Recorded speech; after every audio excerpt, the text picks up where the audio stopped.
Su permiso, presidente. Pues el viernes pasado nos pidió el señor presidente que hiciéramos un informe de Pemex de cómo iba la empresa y que también señaláramos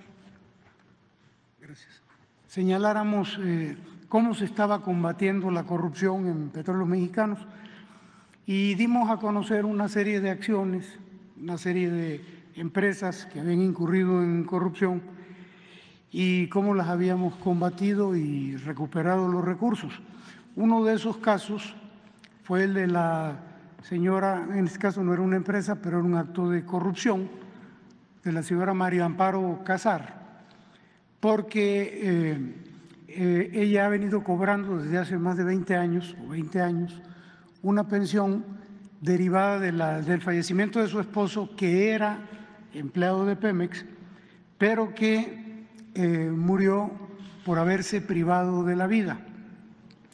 Es importante, para tener muy claro las cosas, que la muerte de un trabajador en Petróleos Mexicanos conlleva toda una serie de prestaciones, en el entendido de que fue en funciones y que fue un accidente. Es decir, procede el pago del seguro, procede la pensión si hay un accidente, pero en el caso de que alguien atente contra sí mismo, contra su vida, no procede ni la pensión ni procede el pago del seguro de vida. Bueno, pues hubo una reacción muy fuerte a partir del viernes que dimos a conocer esto.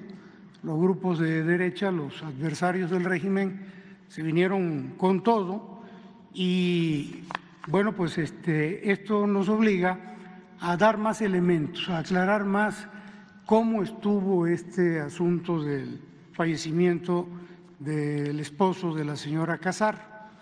Primero decir que el fallecimiento ocurrió el día 7 de octubre de 2004 y a las pocas horas de que sucedió el lamentable suceso trágico, se presentaron familiares, dos cuñados del señor Márquez Padilla, quien falleció, y su hermano. Entonces se presentó el señor Juan Rebolledo Gout, cuñado del señor Márquez Padilla, se presentó José Ignacio Casar Pérez, hermano, también cuñado de él, del finado, hermano de la señora Casar, y se presentó Federico Javier Márquez Padilla, hermano del finado. Y hubo conocimiento de todo el proceso prácticamente a las pocas horas de que sucedió el asunto. El viernes pasado yo escuché, pero además fue en muchos programas de radio, que la señora Casar señaló que ella pasaba de víctima a victimaria, que ella había sido la víctima de todo esto y que se había estaba enterando de que la muerte del señor Márquez Padilla obedecía a suicidio. Bueno, pues yo creo que empezaríamos a aclarar, primero dando unos datos adicionales. El señor Márquez Padilla entró el día 1 de junio de 2004. El 24 de ese mes recibió un crédito de 447,000 pesos, un crédito sobre nómina, y el día 30 de ese mismo mes, antes de un mes de haber llegado, un crédito por 268,000 pesos para adquirir un vehículo. A partir de ahí, él entra como coordinador de asesores del director de administración de Petróleos Mexicanos. La señora Casar en ese entonces era coordinadora de asesores del secretario de Gobernación. Bueno, pues prácticamente al día siguiente del fallecimiento, el fallecimiento fue el día 7 de octubre, El día 8 de octubre, el agente del Ministerio Público hace un peritaje donde señala suicidio.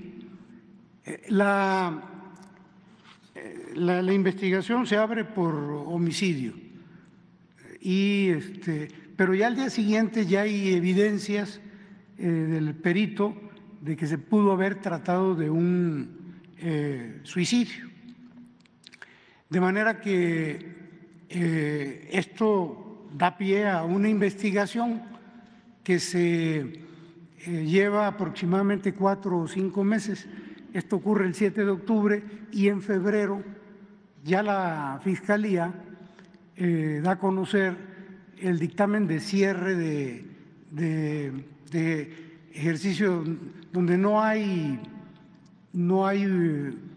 homicidio, sino que lo que ocurrió, nadie privó de la vida al señor, el señor se quitó la vida 5 meses después. Pero es importante decir que la señora Casar, el día 15 de octubre, el día 7 fallece su esposo, el día 15 de octubre ya solicita la pensión y el pago del seguro.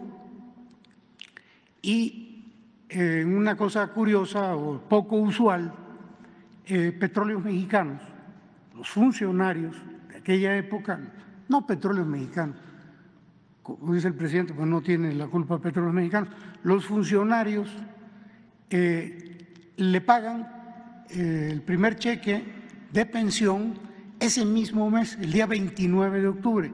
Fue algo muy rápido, fallece el 7 de octubre y el 29 ya ella recibe el primer pago de pensión. Y el 19 de noviembre, un mes, 10 días después, recibe el pago del seguro. ¿A cuánto ascienden estas cantidades? Bueno, en el caso de las pensiones, hasta la fecha en que se cortaron, que fue en febrero de este año, 31 millones de pesos por pensión, a razón de 125,000 pesos mensuales, y el seguro a razón de 17,600,000 pesos que recibió la señora Casar, sin que se esperara al cierre de la averiguación. ¿Qué era lo que tendrían que haber hecho en Petróleos Mexicanos los funcionarios anteriores? Esperar a que se cerrara el expediente para que quedara claro las causas de la muerte, sobre todo después de que el perito al día siguiente ya tenía evidencias de un posible suicidio. Bueno, no fue así. En Petróleos Mexicanos le dieron las facilidades, prácticamente le pagaron de inmediato y al final se cierra el expediente con la determinación de que el señor se quitó la vida, fue un suicidio y por lo tanto no procede ni la pensión ni procedía tampoco el pago del seguro.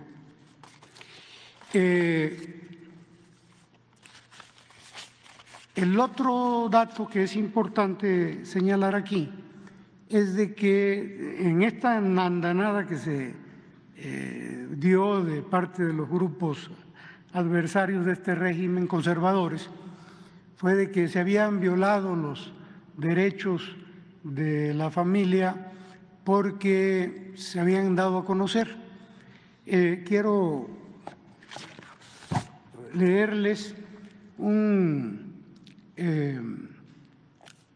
una resolución del Instituto Nacional de Acceso a la Información que tiene que ver con resoluciones del Pleno del INAI sobre la publicación de carpetas de investigación a cargo de la Fiscalía Especializada en materia de combate a la corrupción. No les voy a leer todo el texto porque es largo,